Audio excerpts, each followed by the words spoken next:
In moments when the dark clouds of war gather over a nation, a citizen's foremost duty is not to debate politics, question leadership, or retreat into the shells of religion, language, caste, or tribe.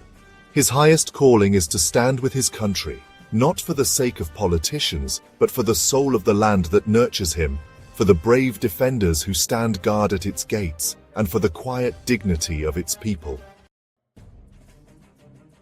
Bible in its Ecclesiastes says, "To everything there is a season, a time to love and a time to hate, a time for war and a time for peace." And an earnest verse from Quran in Surah An-Nisa.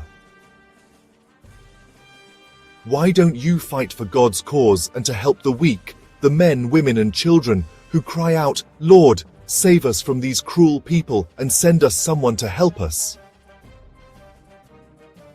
Mother and motherland are greater than heaven, proclaims the Ramayana.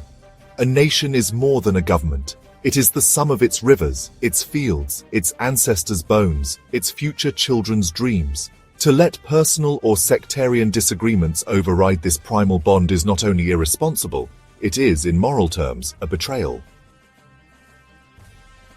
Yes, it's a pure betrayal of your motherland, which was defended by your forefathers for so many millennium.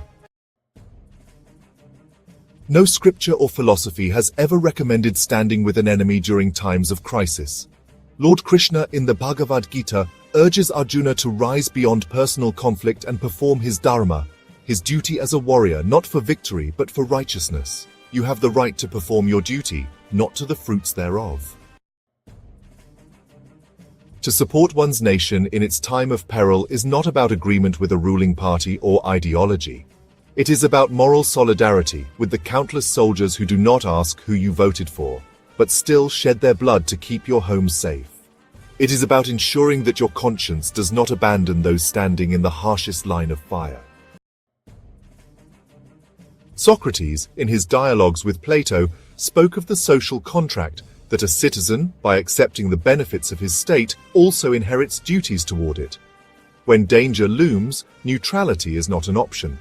Passive silence or covert sympathy for the enemy, be it due to communal, linguistic, or ideological reasons, becomes the most condemnable of sins, not just against the country, but against truth, duty, and humanity itself.